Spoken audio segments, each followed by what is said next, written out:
მირანდა ჩხეტიანი სპეციალურად ჩამოვიდა ტვიშიდან დღეს ჩვენი სტუმარია. მოგესალმებით მირანდა, ძალიან დიდი მადლობა რომ შეძლებით და ჩამოხვედით. და მადლობა თქვენ მოწვევისათვის. თქვენ ჩვენთან ერთად უყურეთ ახლა საკუთარ რეპორტაჟს, როგორ მოგეწონათ? კი, აი, ძალიან კარგი გამოვიდა. ნამდვილად ასეა. მირანდა, მოდით კითხავთ, რას ნიშნავს გიყვარდეთ საკუთარი საქმე? ეს საქმე რაღაცა კუთხით მარტოებასაც ხომ არ გავიწყებთ? კი, აი, ესე რომ ვთქვათ, რაღაც შემთხვევაში კი გავიწყებს მარტოებასაც, მაგრამ საქმე რომელსაც აკეთებ, რა საქმეც არ უნდა იყოს, პირველ რიგში თუ არ გიყვარს და აი ეს საქმე თუ არ გაინტერესებს, მაშინ არც გამოგივა და აი საქმე რომელსაც მე ვაკეთებ, ну აი ძალიან მიყვარს, აი და რა ვიცი. ძალიან დიდი გულის ყურით და რაღაც აი დიდი მონდომებით უდგები ამ საქმეს. ისე ნათქვამი რომ ღვინოს თუ ძალიან გულის ყური და სითბო და სიყვარულით არ მოეკიდე არ გამოვადა ალბათ. კიდე ნათქვამი ისიც არის და აი ნამდვილიც არის რომ აი როგორი ხასიათითაც მიუდგები ღვინოსო, ისეთი ხასიათის დგებაო. და აი რა ვიცი, ალბათ ჯობესია კარგი ხასიათის იყოს თავისთავად. ამიტომ დილით კარგ ხასიათზე იგი აუცილებლად თავარი ეს არის. კი ბატონო, საქართველოს რომ ღვინის ქვეყანას უწოდებთ და უწოდებენ ეს ახალი ამბავი არ არის უნიკალური ჯიშები ხარობს საქართველოში, თუმცა ცოლიკაური, როგორც ვიცით, ლეჩხუმის ენდემური ჯიშია, ხო მართალია? მოგვიყევით ამ ეტაპზე რამდენი ლეჩხუმელია დაკავებული მეღვინეობით? აი, როგორც მოგეხსენებათ, ტვიში არის მიკროზონა და აი ბუნებრივად ნახევრად ტკბილი ღვინო დგება აი მარტო იმ მიკროზონაში, სადაც გაშენებული გვაქვს ჩვენ ვაზი და ეხლა იმის მიუხედავად, რომ აი სოფლები ნელ-ნელა იცლება და იმდენი მოსახლეობა აღარ არის, ну რაღაც დაინტერესება მაინც არის ვაზის, იქედან გამომდინარეც, რომ რამოდენიმე წლის წინ ჩვენთან გაკეთდა ვაზის ანერგემეურნეობა და აი ვინც არის სოფელში დარჩენილიდან ბევრი კიდე თვითონ და ამ საქმის გამო მობრუნდა ქალაქიდან, რომ აი შეაძლებიეს რაღაცნაირად ხალხ თვითონ ადგილობრივების გაკეთებული იყო ეს ანერგე და ზოგს საჩუქრად, ზოგს აი მუშაობდნენ და ანაზღაურების სახით და რავი ძირითადად მაინც გაშენდა აი ახალი ვაზიც არის გაშენებული ახლა ჩვენთან სოფელში და ღვინის თემით აი რაც შეეხება ღვინის წარმოებას ცოტა აი უფრო ჯერჯერობით ყურძნის რეალიზაციაზე არიან შეჩერებულები და ახლა ცოტა ახლა იწყება ღვინის რეალიზაციაც. თქვენ სიუჟეტში ახსენეთ, რომ საოჯახო ტიპის სასტუმროს გაკეთება გინდათ და თუ ჩამოდიან ზოგადად ტურისტები და გზა ხომ არ არის თქვენთვის ხელი შემშლელი, იმიტომ რომ როგორც ვიცი არ არის კარგი გზა, ხო თქვენს ეს პრობლემა, ის პრობლემა ძირითადად გვაქვს, რომ არის ალპანა მამისონის უღელტეხილის რა მონაკვეთი, რომელზეც 25 კილომეტრიანი ასფალტი დაგებული არის ჩვენთან მოსასვლელი, მაგრამ დარჩენილია ალბათ მეორე იმდენი, რომ ძალიან ცუდი გზა არის. და ყველას აი თვითონ იქ მაცხოვრებელსაც უჭირს გადაადგილება, რომ სადღაც მარშრუტით როცა მგზავრობ 2 საათი უნდება და 2 საათნახევარი სულ არის 45 კილომეტრი. და აი ტურისტებიც აქედან გამომდინარე თავს იკავებენ. ძირითადად თორე ისე მატება ეხა აღინიშნება უკვე ეს ბოლო წლებია, რომ ცოტა შედარებით ტურისტი მოდის. და აი კიდე ის პრობლემაც არის, რომ აი საოჯახო სასტუმრო როცა გაქვს, უფრო დაინტერესება არის, მოდის და აი ღამის გასათევი როცაა და როცა იცის რომ ეს არ არის, უნდა მოვიდეს და წავიდეს ისევე თავისთავად და ესეც ამიტომ ამის საჭიროება არსებობს. თქვენ სწავლობთ უცხო ენას, რამდენადაც ვიცით.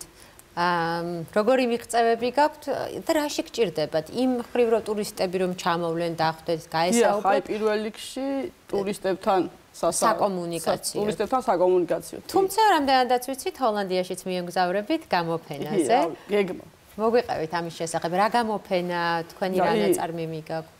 ჰოლანდიაში იგეგმება, კერძოდ როტერდამში, მეღვინე ქალთა გამოფენა არის, რომელიც მე როგორც ვიცი, პირველად ეწყობა ესეთი გამოფენა, სადაც მხოლოდ მეღვინე ქალბატონები იქნებიან სხვადასხვა ქვეყნებიდან წარმოდგენილი და აი ჩვენგანაც რამოდენიმე მეღვინე ქალი მიდის და მეც გეგმავ წასვლას, თუმცა ალბათ ესეც რაღაც ფინანსებთან და რაღაცებთან დაკავშირებულია თავისთავად და რავი, იმედია მოგვარდება და ვაგვარებ და რავი წავალ.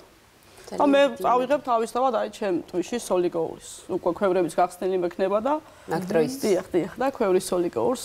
როდის იგეგმება მირანდა? 22 მაისს უნდა წავიდეთ, რომ აი უკვე 23-ში და 24-ში არის როგორც ვიცი. გასაგები. კარგით, რამდენად ადვილად ახერხებთ საკუთარი პროდუქციის რეალიზებას ამჟამად საქართველოში და თუ გყავთ ესეთი მუდმივი დამკვეთები კლიენტები? აი მე რაც შეეხება ხა იმ მეღვინეობას დაწყებული მაქვს სულ აი მეორე წელია. ესეც აი მეგობრების დახმარებით დავბეჭდე სულ პირველად 2017 წლის მოსავლის რაღაც მცირე ნაწილი.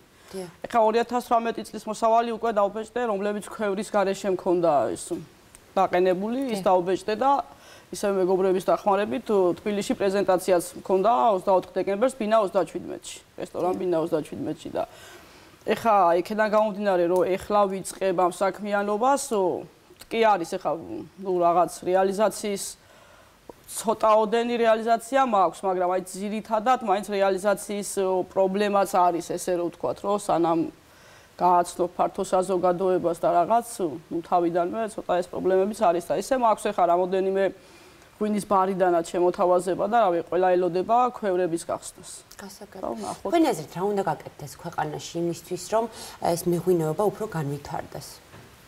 აი, რავი, ჩემი აზრით პირველ რიგში სახელმწიფომაც და რავი, აი რომელ სტრუქტურებსაც ხელი მიეწვდებათ ამ საქმიანობასთან, აი პირველ რიგში აუცილებელია რომ სოფლების, აი ეს თვითონაც ესეთი მაღალმთიანი სოფლები, რომლებიც აი იცლება, აი მოსახლეობიდან უკვე თითქმის და იცლება ყველა ან ქალაქში მიდის, ან არა და საზღვარგარეთ მიდის და ალბათ ყველაზე კარგი იქნება, რომ აი ისეთი ვინც იქ დარჩენილია, თუნდაც ჩემ თავზე ვიტყვი, რომ იქ დარჩენილია და რაღაც უნდა რომ გააკეთოს ელემენტარული ხელის შეწყობა, ხო აი თქვენ კონკრეტულად რა მხარდაჭერა გჭირდებათ სახელმწიფოსგან? მე ახლა რავი, აი როგორც კი აღნიშნე, საოჯახო სასტუმროს გაკეთებაც მინდა ასევე მარნის გაკეთებაც და თავისთავად აი ფინანსებთან არის დაკავშირებული და რაღაც პროგრამები რომ იყოს ხელმისაწვდომი. თუ აღწევი აქვს ბევრი პროგრამა მცირე და საშუალო ბიზნესის მხარდაჭერისთვის, მეწარმეების ხელშეწყობისთვის, არ გიცდიათ გაგეგოთ ინფორმაცია ამის შესახებ? ხო, აი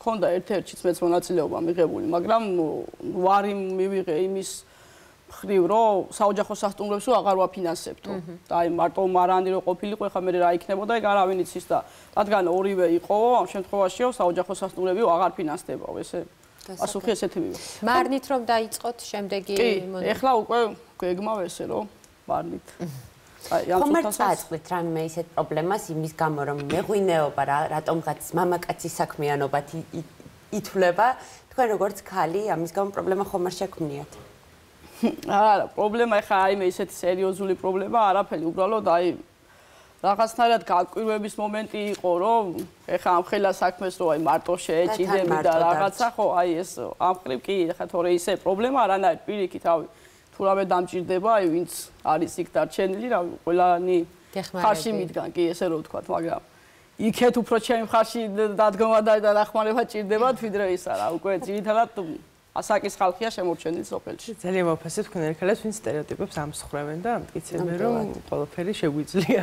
ნამდვილად ასეა. თან თქვენ როგორც თქვით ხელობა ბაბუამ გასწავლათ ხო მართალია, თუმცა ტრეინინგებსაც ესწრებით, სულ ცდილობთ რაღაც ახალი გაიგოთ, ახალი ისწავლოთ და აუცილებლად მიგაჩნიათ ამ პროფესიაში, რომ რაღაც მეღვინეობის სფეროში, რომ აი ეს განათლების, პროფესიული განათლების მიღება აუცილებელია, თუ შეიძლება ამის გარეშეც თვითნასწავლმა შეძლოს ამ ბიზნესის წარმოება. კი, აი, ჩვენ აი ოჯახში ტრადიციულად მოვდგავდა და მე ბაბუა დამსახურებული აგრონომი მყავდა და მაგრამ მე არ მოსწრებია რა, აი ბაბუა ჩემამდე გარდაიცვალა და მაგრამ კი, აი ტრენინგებიც სანერგე მეურნეობა ვახსენე და იქ იყო საზღვარგარეთიდანაც იყვნენ მოწვეული რამოდენიმე სომელიები, ადგილობრივებიც, აი ბატონი გიორგი ბარესაშვილიც ერთ-ერთი გვიტარებდა ტრენინგებს და კი გავლილი მაქვს, მაგრამ ეს ისეთი სფეროა, ხო, აი ამ საქმიანობის შესწავლა, აი რო ვთქვათ, რომ ამოწურვადი არ არის, აი სულ შეიძლება რაღაც ახალი ისწავლო.